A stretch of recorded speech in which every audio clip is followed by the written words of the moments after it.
Todas as quintas, às 19 horas e 30 minutos, nós temos o Reformando Discípulos para a Glória de Deus.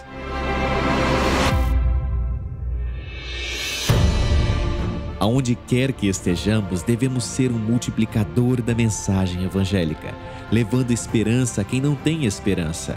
Devemos ser bons trabalhadores do reino de Cristo Jesus. Fomos chamados para sermos discípulos e para fazermos também outros discípulos.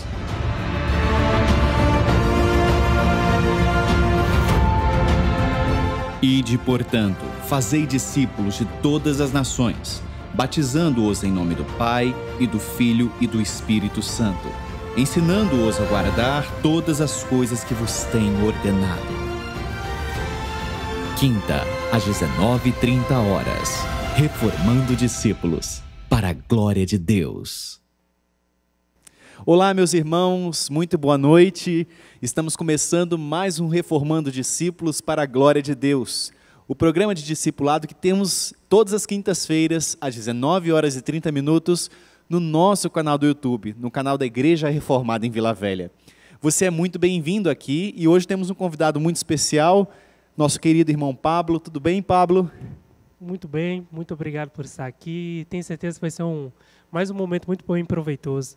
Que bom, obrigado por você ter respondido o nosso convite.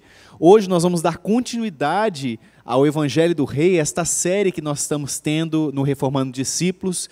E hoje nós vamos explorar um pouco mais sobre o capítulo 16 do Evangelho escrito por Mateus. E Pablo, quando a gente olha por esse trecho do Evangelho especialmente, nós vemos várias ideias que são colocadas pelo evangelista e que elas têm por um fim, um objetivo, evidentemente, de transmitir algo que Jesus queria ensinar para os discípulos ali ao redor, não é mesmo? Sim, sim. E o interessante, Hudson, até fazendo um convite aos irmãos que não leram o capítulo, né? Acho que é bom ou assistir essa aula já acompanhando, para ir pontuando esses pontos e a gente conseguir absorver o melhor, né, dessas passagens e ver o que esse capítulo traz de aprendizado nos dias de hoje para nós. Muito bom, e justamente esse é o objetivo do nosso discipulado. Aqui não é meramente uma exposição bíblica, como se fosse uma mensagem, mas basicamente nós estamos abrindo a Escritura, conversando a respeito dela, trazendo a interpretação, fazendo aplicação teológica, mas principalmente também aplicação prática para nós que somos discípulos de Jesus Cristo. Esse capítulo, né, Pablo, ele inicia quando os fariseus e os saduceus pediram um sinal a Jesus. Mas nós vemos que o Senhor Jesus replica eles imediatamente.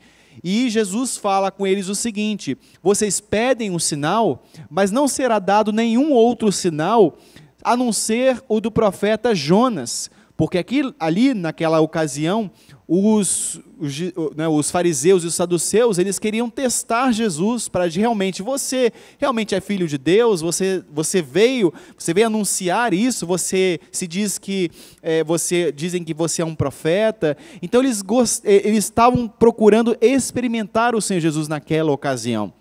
Mas Jesus replicou veementemente e falou o seguinte: não será dado nenhum outro sinal, a não ser o sinal do profeta Jonas. E o que isso significa para a gente, Pablo? O que a gente pode conversar um pouco mais sobre isso? Quando a gente olha vamos dizer assim, nessa altura do campeonato, do ministério do Senhor Jesus, a gente vai perceber que já havia vários sinais que foram operados, né? Os judeus, eles viram várias profecias que apontavam para Cristo, mas havia um orgulho, né, a falta de humildade do coração dos fariseus em não reconhecer que tudo aquilo que estava acontecendo apontava para a vinda do Messias, que ele era o Messias em pessoa. E quando a gente observa para isso, a gente vê até pelo nosso dia a dia, nos dias de hoje, que é muito comum na nossa fé, na forma errônea que fomos ensinados, por vezes, a pautar aquilo que nós acreditamos, naquilo que nós sentimos, né? Naquilo que nós vemos com os nossos olhos. E quando nós entendemos, estudamos a palavra, a fé é justamente a certeza daquilo que não se vê, né? A prova das coisas que não se vê, mas a certeza das coisas que se esperam. Então, não é diferente também com o entendimento de quem é Cristo em nossas vidas e o que Ele representa no nosso dia a dia. Quantas vezes no nosso caminhar a gente não se depara com situações onde somos induzidos ou em algum momento fomos induzidos por alguém para falar assim, olha, faça uma prova de Deus aqui nesse sentido. Ah, será que é para mim fazer isso? E coisas que estavam muito claras. Né? E o problema é justamente esse, você querer trazer experiências de fora para coisas que a palavra já nos deixou muito claro do que tem que ser feito. Justamente. E quando a gente vê, às vezes, o grande problema que a gente pode observar é que algumas pessoas elas começam a colocar a sua fé em sinais, ao invés de colocar a fé no próprio Deus que pode operar sinais, prodígios e maravilhas. E isso se torna um grandíssimo problema. Às vezes, muitas pessoas, crentes inclusive, têm colocado a sua vida espiritual baseado em sinais. Isso é um erro muito grave, porque pode ser que o sinal não aconteça. Mas o nosso Deus, se você entender que a fé deve ser posta unicamente na vida, na obra do nosso Senhor Jesus Cristo, que Ele fez por nós na cruz do Calvário, nós podemos ter certeza que esta fé é a fé genuína, gerada pelo Espírito Santo, porque ainda que todas as coisas dêem erradas, ainda que nós não tenhamos um sinal, sabemos que em nosso coração arde a esperança de uma vida eterna ao lado de Jesus. Então, a fé, ela não é circunstancial. E quando a gente coloca assim, eu preciso de um sinal de Deus para saber se Ele me ama, preciso de um sinal de Deus para saber se Ele ainda está comigo. Meus irmãos, a palavra de Deus é muito clara, que Deus, Ele simplesmente não salvou a gente e deixou a gente assim, seguir sozinho pelo caminho. Ele nos deixou o seu Espírito Santo, é o mesmo Espírito que regenerou o seu coração para você ser hoje um discípulo, é o mesmo Espírito que vai te conduzir até o dia perfeito, até o dia em que você às vezes vier a falecer, ou mesmo se a igreja já for arrebatada por ocasião da segunda vinda do Senhor Jesus Cristo nessa terra. Então nós vemos que isso pode se tornar um grandioso problema. Mas nesse aspecto aqui, Pablo, se a gente observar, eles pedem um sinal e Jesus replica para eles, para vocês o sinal já foi dado, o sinal do profeta Jonas. E eu quero lembrar você, discípulo, que está assistindo a gente agora, participando desta aula juntamente conosco, você deve se lembrar que Jonas foi um profeta desobediente. Deus mandou ele pregar uma profecia contra a cidade de Nínive e Jonas não queria ir porque sabia que Deus iria ter misericórdia deles. Então Jonas pegou um barco justamente para o fim do mundo naquela época, que era na região próxima ali à Espanha, fim do mundo conhecido naquela época, justamente para tentar fugir de Deus. Mas, irmãos, nós sabemos o desfecho dessa história.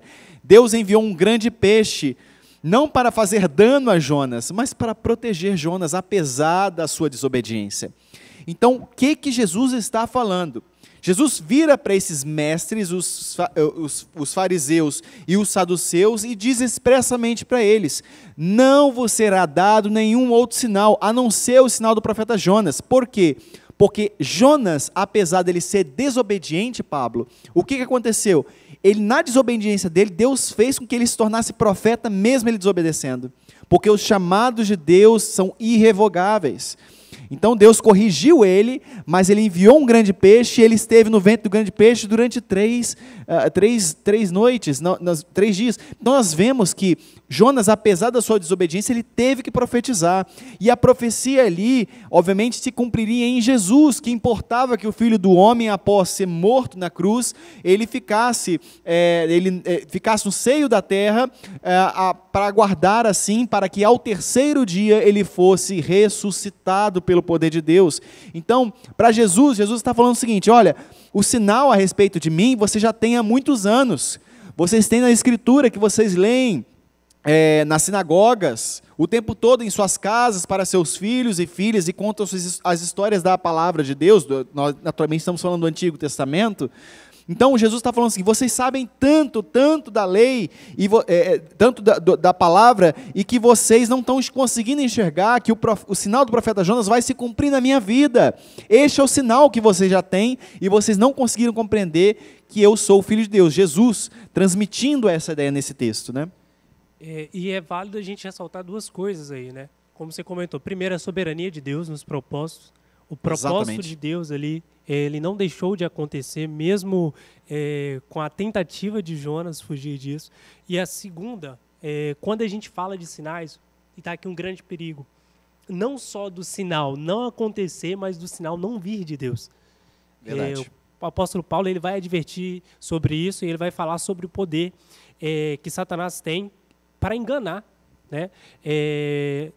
Com sinais e prodígios. Então, veja como que é complicado você pautar uma fé. E é assim que acontece. É verdade. Se a gente for olhar para o dia de hoje, os maiores desvios que houve dentro da igreja foram por quê? Por sinais, experiências de fora. Exatamente. Né, que confirmaram, não, eu vi isso, eu tive uma experiência nisso aqui. E quando foram olhar para a palavra, como vamos olhar para a palavra, causa uma distorção muito grande. Só que essa experiência sensorial, né, por causa, vamos dizer assim, por causa da força dela que ela exerce em alguns, é levado por doutrinas erradas. Né? E a gente vai aprender aqui mais uma vez da instrução que Jesus vai dar, né, sobre o fermento, né, desses fariseus. Exatamente. Então, o que a gente pode aprender, você, discípulo que está nos assistindo, e nós também, discípulos aqui, que estamos aprendendo cada dia mais, né? Louvado seja Deus por isso. O que nós podemos aprender? Nós não podemos colocar a nossa fé como discípulos nos sinais que Deus pode, de fato, operar, como Ele ainda opera nos dias de hoje, mas segundo o critério da sua soberania. Nós não podemos barganhar com Deus, e hoje vemos muitos crentes barganhando com Deus. Como se Deus simplesmente fosse um amigo ali, que você quer, insistente ali. Não é isso, Deus é Deus. Apesar de Deus se relacionar conosco, Ele não deixou de ser Deus. Então a barganha com Deus também é você simplesmente não considerar quem de fato Deus é, quem é o Deus das Escrituras. Então nós não podemos, discípulos, colocar a nossa fé meramente nos sinais, porque eles podem acontecer, como também não podem acontecer. Colocamos a nossa fé tão somente na graça de Jesus, na obra que Ele realizou na cruz do Calvário em favor da minha vida, a vida do Pablo e de você também que está nos assistindo. Esse é o amor de Deus. Sinais, o maior sinal que Deus enviou foi a vinda do seu Filho Jesus, a manifestação do Verbo para morrer na cruz do Calvário pelos nossos pecados. Então, muito cuidado, não coloque a sua fé em sinais, em experiências sensoriais, até porque experiências sensoriais, elas não podem se tornar doutrina, e isso é um grande erro também. Experiências não podem ser consideradas doutrinas. A doutrina é aquilo que Deus revelou em sua palavra tão somente. Por isso que nós afirmamos um dos princípios da reforma, que é sola escritura. Então, discípulos, lembrando, não coloquemos a nossa fé nas circunstâncias, não coloquemos a nossa fé nos sinais que Deus pode ou não operar. Coloquemos a nossa fé tão somente em Deus, em Jesus Cristo, nosso Senhor e Salvador. E já o que você ia falar, né, Pablo, você pode até continuar a respeito do fermento dos fariseus. Me lembrei de um caso, vou trazer só para deixar mais claro para os irmãos a questão de sinais e doutrinas, como isso acontece. Por exemplo, um costume que eu acredito que muitos que estão vendo já teve, de pegar a palavra aqui, vou abrir para pedir uma direção de Deus para uma determinada coisa. Às vezes, pode acontecer, pela soberania de Deus, né, de uma situação de Deus realmente falar ali. Mas isso, por exemplo, não existe base bíblica para você tomar isso um comportamento. Exatamente. A ponto de que eu já cheguei a ver crentes abrindo a Bíblia, por exemplo, para perguntar, será que eu devo ir na igreja hoje? Você está vendo o nível que vai chegar? Eu já vi um crente perguntando, abrindo a Bíblia, para falar assim, será que eu posso cortar o cabelo? Isso é fato, verídico. Então, você simplesmente pega a Escritura Sagrada e torna num elemento místico.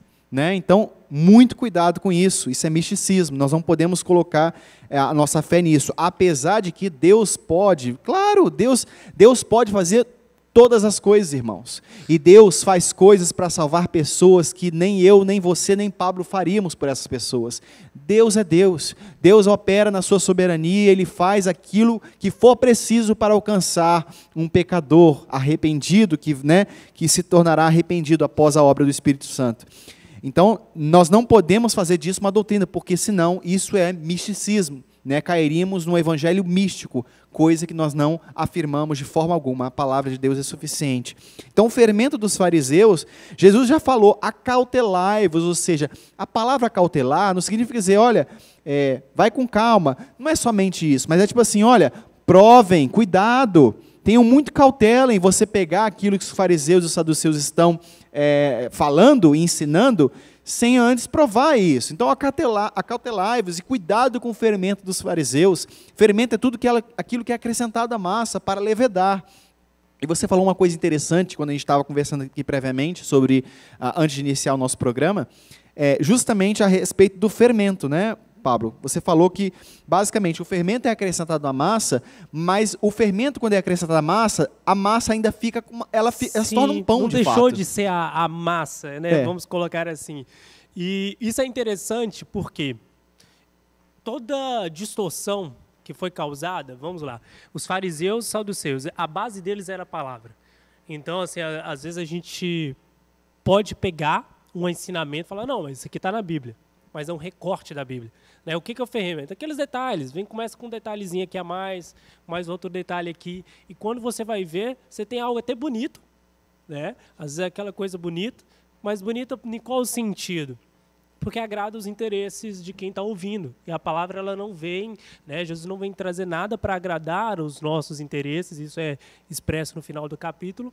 Então é o seguinte, a gente tem lá um ensinamento, então Jesus salva, né? Mas você precisa, você cumpriu direitinho a rotina, né? O padrão, o beabá aqui, Jesus salva, mas se você estiver precisando de uma forcinha a mais, você pode recorrer aqui a Pedro, a Maria, são ensinamentos distorcidos. E que, a princípio, a priori, se a gente parece olhar, palavra de Deus. Exatamente. Mas já se tornou palavra do homem, porque o homem colocou ali um ensinamento, misturou com tudo, que no final das contas não fica sendo aquilo que Deus de fato queria afirmar, né? Então, muito cuidado, nós devemos, o que significa para nós, discípulos? O que nós podemos aplicar isso à nossa vida? Muito cuidado com aquilo que você vê na internet. Há muitas pregações boas, mas também há muito fermento espalhado por aí, né? Inclusive no YouTube, se você quiser pesquisar vários vídeos, etc., você vai ver que é muito fermento. Então, nós, como discípulos, devemos testar todas as coisas à luz das Sagradas Escrituras, à luz da Palavra de Deus. Não podemos simplesmente aceitar qualquer coisa. Nós precisamos conferir se aquilo que está sendo pregado, de fato, é o que a Bíblia está afirmando. Muito cuidado com o fermento dos fariseus e dos saduceus. Por quê? Os fariseus, eles tinham inserido dentro do seu aspecto doutrinário vários costumes e práticas como se fossem mandamentos de Deus, e que de fato não eram. Já os saduceus, eles simplesmente eram incrédulos com algumas coisas, eles não acreditavam em ressurreição, eles não acreditavam em anjos. Então, havia um certo assim, eles aceitavam, mas também não aceitavam outra parte. Então, muito cuidado, nós devemos ter cuidado com tudo aquilo que nós ouvimos, sem antes conferir na Escritura. Nós não podemos adaptar essa mensagem, inseri-la no nosso coração. Precisamos testar os espíritos, como mesmo João diz, né, o apóstolo João, e atestar se a mensagem que está sendo pregada está de acordo com a palavra de Deus. E é válido, Hudson, ressaltar, quando a gente... Como que começa também esses desvios? Começam com poucas coisas. Primeiro você desvia um pouquinho, né? Imagina um ângulo que você desvia aqui 1 grau. Lá na frente você já está totalmente longe, né, do destino. Isso acontece principalmente, você tem um percurso de um avião, você desvia um pouquinho da rota, você vai chegar em outro lugar totalmente. Então, assim, você começa assim, não, isso aqui não quer dizer bem assim. Aí o outro texto não quer dizer bem assim. Se a Bíblia não é a palavra, por exemplo, de Deus, então isso aqui a gente pode mudar. Então, assim, você vai desencadeando cada vez uma distorção maior do Evangelho de Deus. Quando você chega no final, você tem várias pessoas que se denominam uma fé cristã, mas que não acreditam exatamente o que Cristo diz. E aí você tem que ficar fazendo remendos ali para tentar combinar alguma coisa. É verdade, Pablo, é verdade. E agora vamos para talvez um dos pontos fortes, né, dessa parte aqui, que é a confissão que Pedro realiza. Você deve conhecer muito bem esse trecho, quando então Jesus perguntou para eles, uns dizem, né, quem diz os homens quem eu sou? Né? E assim, eles começaram, uns dizem ser João Batista, outros dizem ser Elias, Jeremias e algum dos profetas. Mas Jesus replicou, mas vós, quem dizeis quem eu sou? E Pedro, tomando a palavra, falou, tu és o Cristo, o Filho do Deus vivo. Mas será que Pedro tirou essa ideia dele? É o que o texto vai nos falar. E, mais uma vez, olha só como é que teve esse cuidado disso ficar claro, né? Jesus vem respondendo em bem-aventurado tu, Simão Barjonas, que não fosse a carne nem sangue que te revelaste, mas o Espírito. Então, mais uma vez, e a gente pode até fazer essa pergunta para quem está nos assistindo, né? Quem é Cristo para você? Cristo é uma história?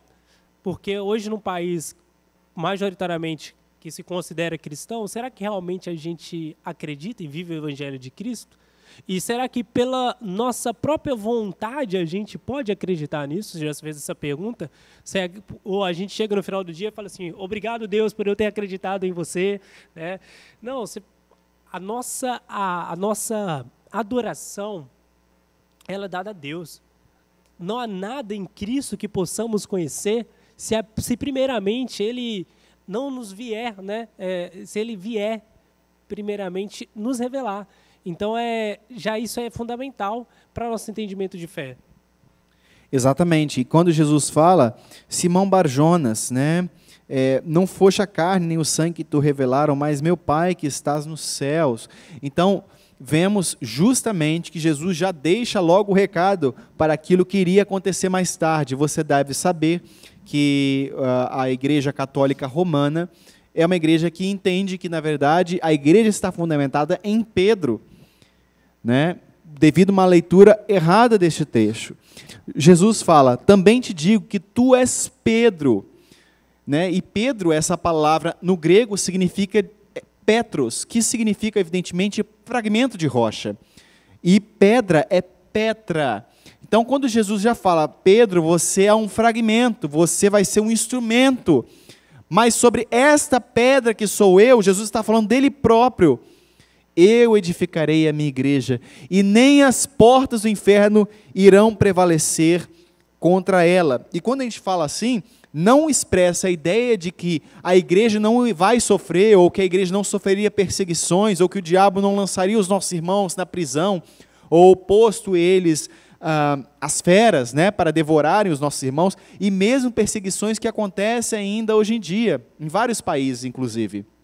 Então, Jesus não está falando que a igreja não passaria por problemas, de forma alguma. Ele está falando que, no final das contas, tudo vai dar certo. O inferno não vai prevalecer, a oposição não prevalecerá, mas simplesmente acontecerá tudo que o Todo-Poderoso já determinou desde a eternidade. Em nenhum momento, voltamos a falar, Deus ele perde o controle. Em nenhum momento. E isso é válido. Olha como é precioso a gente entender isso. Quantos de nós, em algum momento, já não ficamos, principalmente no início da nossa fé, às vezes ali faltava uma maturidade, um entendimento melhor, ficou com medo de alguma palavra de alguém que vê que, vou fazer uma macumba para você, o Satanás vai fazer isso aqui para você. Não tem poder, irmãos. As provações, aquilo que vem sobre nós, tudo é porque Deus permite. Então, isso traz de conforto para os nossos corações. Se em algum momento você receber qualquer palavra que seja, você precisa lembrar, já foi vencido Satanás na cruz. A vitória já foi decretada. Isso mesmo. Muito bom. E aí o Senhor Jesus ainda segue, dar-te-ei as chaves do reino dos céus. Nós estamos falando aqui, não quer dizer, como uma interpretação católico-romana, que Pedro é o porteiro do céu. E então ele tem as chaves do reino, ele vai lá, você fala, Pedro, por favor, deixa eu entrar. Eu gostei de você, eu gostei das suas obras, fui com a sua cara, eu vou lá e abro a porta do céu e a alma entra. Não é isso que o texto está dizendo. Jesus está falando, basicamente, que Pedro seria usado porque, obviamente, só um parêntese, há uma construção de um raciocínio. Jesus fala, você é Petros, você é fragmento de rocha, você é apenas uma partícula, mas eu vou te usar, vou te dar as chaves do reino do céu, a igreja vai estar estabelecida sobre mim, mas eu, Pedro, vou te usar, eu vou dar as chaves do reino. Isso significa, e houve o cumprimento, quando após a festa de Pentecostes, nós vemos que Pedro se levantou naquela ocasião, na verdade, ele começou a pregar e cerca de 3.000 almas foram convertidas, irmãos. Foi um avivamento naquele momento, depois da descida do Espírito Santo, as pessoas achavam que os crentes ali estavam embriagados, mas na verdade havia uma manifestação do poder de Deus. Iniciou ali a partir de então um derramar do Espírito Santo, que era o cumprimento de uma promessa não somente de Jesus, mas desde os tempos antigos pelos profetas também. Então vemos claramente que as chaves do reino do céu significa que Petros, esse fragmento de rocha, seria usado para alcançar muitas almas. E também cumpriu-se quando Jesus chamou Pedro e falou: vem que eu vou fazer você pescador de almas. Também cumpriu isso na vida de Pedro. Vemos então que este apóstolo, ele foi usado como instrumento de Deus. E sabe por que a chave? Pablo, a chave só serve para fechar aquilo que é impossível você transpor. As portas, às vezes, são trancadas com chave porque você não pode passar de um lado para o outro. Meus irmãos, o pecado na vida da humanidade trouxe um abismo entre nós e o Deus Todo-Poderoso.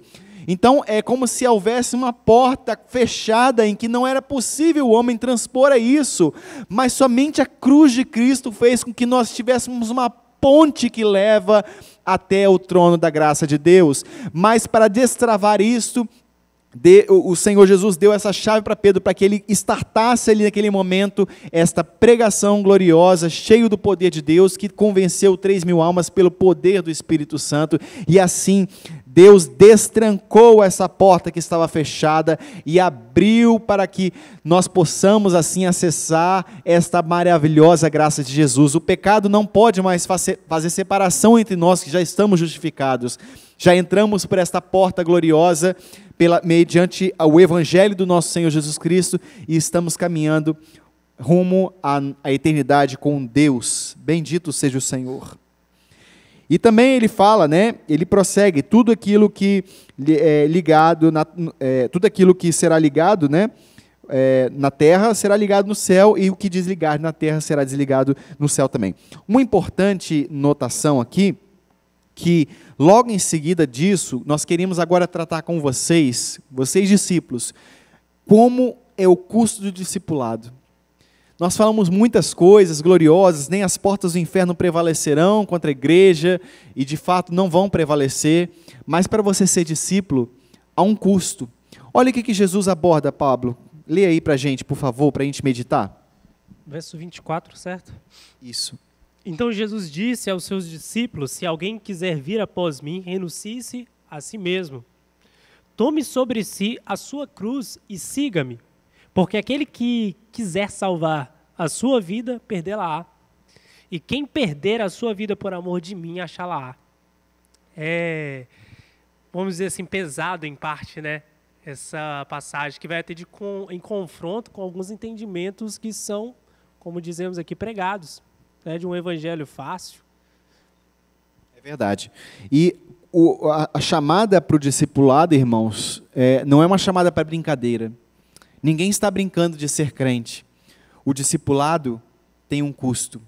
E às vezes vemos muitas pessoas que meramente carregam sobre si um título de cristão, ou simplesmente estão inscritos no hall de membros da igreja, mas não tem seu nome escrito no livro da vida. Não são discípulos de Jesus. Mas os salvos nós somos vocacionados para sermos discípulos. Observemos como Jesus, ele fez discípulos, ele queria fazer imitadores dele próprio. E assim como eles foram imitadores de Cristo, nós devemos, como discípulos, ser imitadores de Cristo Jesus. Jesus não nos chamou, Pablo, nós estávamos conversando agora há pouco, para sermos um pouco melhores do que somos. Jesus nos chamou para nos conformarmos à imagem dele. É diferente, irmãos. Quando nós pensamos que o evangelho simplesmente vai transformando a sua vida ali, você vai se tornar uma pessoa melhor, é muito pouco. É muito pouco você entender que Jesus veio na sua vida para te fazer uma pessoa melhor. Claro que isso há uma transformação nítida, mas você, como discípulo, foi chamado para imitar Cristo. Imitar a Cristo na sua humilhação, imitar a Cristo na sua vida de oração, na sua vida de submissão, na sua vida amorosa, no seu compromisso com a verdade. Nós, discípulos, somos chamados para isso, para sermos discípulos, imitadores de Cristo. Nossa união com Cristo não faz com que meramente sejamos melhores do que ontem e hoje eu vou ser melhor do que amanhã, hoje um pouco melhor do que amanhã, amanhã eu vou ser melhor e etc. vai. Não é isso somente, mas nós fomos vocacionados para nos conformarmos, ou seja, tomar a forma de Cristo, e para isso tem um custo, temos que levar a nossa cruz. Sim, sim, e observem bem, irmãos, que Deus não nos fez um chamado, né, para que nós viéssemos aderir, por exemplo, seja evangélico, seja católico, seja isso, seja aquilo. Não foi esse o convite de Cristo. O convite foi uma nova forma de vida. Foi uma nova forma de vida. Foi você nascer de novo, você ser agora filho de Deus. E quando nós falamos sobre isso, nós temos que entender que agora o que não é uma questão de, como você falou, uma escada, por exemplo, de moralidade, que eu vou subindo e eu vou sendo um pouquinho aparentemente para os outros mais santos. Não é isso. Enquanto as religiões, né, no sentido pejorativo que a gente vê hoje aí fora, elas são centradas em coisas externas, o evangelho é centrado de dentro para fora, é no interno. Enquanto a gente vê uma conduta aí fora pautada em coisas, em centros, vidas centradas, às vezes assim, eu quero o evangelho de Cristo, mas eu quero aqui para a minha profissão, eu quero a parte do evangelho para o meu trabalho, eu quero o evangelho aqui para a minha família. Não, Deus ele te faz um convite para que o evangelho ele venha centrado nos princípios da sua vida. Você tomar uma decisão, que é o que Pedro, ali até de boa intenção, ele vai fazer ali, não vou deixar que você... Jesus, que te matem, era uma boa intenção, mas estava com uma ideia, um pensamento. Isso, exatamente. Então, você pode estar, às vezes eu posso estar, e a gente precisa da palavra, precisa da congregação igreja para sermos instruídos nesse sentido, para que a gente não ande com boas intenções no caminho do inferno. Você pode estar com boas intenções na sua vida, com relação ao que você entende da palavra de Deus, mas caminhando para o inferno. Né? O sentido de perder a sua vida é você entender que agora você não é mais seu. O que você faz, você não faz mais para você. Você pode, por exemplo, o trabalho, coisa simples, né, que a gente vai entender no seu trabalho. Seu trabalho você não usa ele mais só para você. Quando você dedica ali no trabalho, você pensa, como que Deus está refletindo nisso aqui? Né? Será que eu estou no ambiente que deveria estar? Será que é isso mesmo que Deus chamou para mim? Quando você está na escola, a questão de você ser um bom aluno, por exemplo, foge simplesmente da questão de um orgulho de querer ser um bom aluno. É de que as pessoas olhem para você e vejam uma pessoa que realmente leva a sério também as coisas. Porque é muito fácil a gente chegar na igreja, a gente tomar um papel na igreja e quando sair lá fora... as máscaras elas vão sendo trocadas, né? Eu tenho uma máscara para o meu ambiente de trabalho, eu tenho uma máscara para o meu ambiente familiar. Não, você tem uma só identidade. A gente tem que assumir essa identidade única em Cristo. Muito bom. E essa identidade nós fomos chamados para levar a nossa cruz. E olha, é difícil. Levar a nossa cruz é todos os dias, irmãos. Todos nós temos as nossas dificuldades, vocês também, nós também, mas nós somos capacitados pelo poder do Espírito Santo. A força não está em nós, mas está no Deus que vive em nossas vidas. Precisamos tomar a nossa cruz. A vida cristã é uma vida de renúncias. Então não há como você ser um cristão e simplesmente não querer renunciar a nada na sua vida no aspecto de pecado. Você vive uma vida mundana, mas se diz cristão. Na verdade, você está se enganando. Está indo a passos largos para o inferno. Então, meus irmãos, queridos discípulos, conservos que somos... de nosso Senhor Jesus Cristo. Precisamos entender que o discipulado tem um custo. E este custo, às vezes fere a nossa consciência, às vezes nos leva a nos dedicar mais. Mas isso tudo, meus irmãos, é para a glória de Deus. Nos leva a abster de práticas mundanas, mas isso tudo é glorioso, porque quando fazemos isso pelo poder do Espírito, nós desfrutamos da santidade, nós desfrutamos de um relacionamento maravilhoso, santo com o nosso Deus, e esse relacionamento nós somos vocacionados pelo próprio Espírito de Deus para estarmos nessa relação. De fato, é necessário tomarmos a nossa cruz, mas isso tudo vai ter uma recompensa gloriosa, né, Pablo? Vai ter uma recompensa. Sim. O foco da nossa vida não se restringe aqui, né? Aqui a gente é passageiro. Como Pedro ele vai falar, a vida aqui é como a flor da erva, logo se passa e logo murcha, né? Como um vapor de água. E quando a gente entende isso, a gente começa a parar de valorizar coisas que são tão passageiras no nosso dia a dia e ver como que é glorioso viver para Cristo. Um dos pontos que a gente precisa construir no nosso relacionamento com Deus é fazer as coisas que a palavra nos faz, entendendo que tudo isso foi instruído para o melhor da nossa vida, mesmo que pareça que não seja o melhor, né? Tudo isso, quando existe ali os mandamentos, Deus estava mostrando o seguinte: olha, eu amo a vida de vocês, eu estou instruindo aqui um escopo, né, para vocês terem um norte de como viver melhor, mesmo que aquilo pareça que não. Então, quando Deus condena uma prática, diferente do que talvez a pessoa que for profana fala, não, tem nada a ver fazer isso.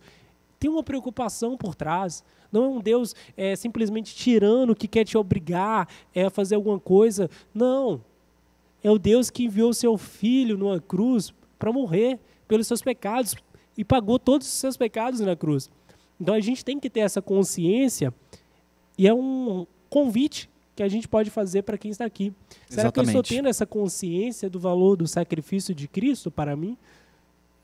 E muito importante, meus irmãos, o que o Espírito Santo produz em nossas vidas? De fato, ele produz arrependimento, mas ele realiza uma regeneração.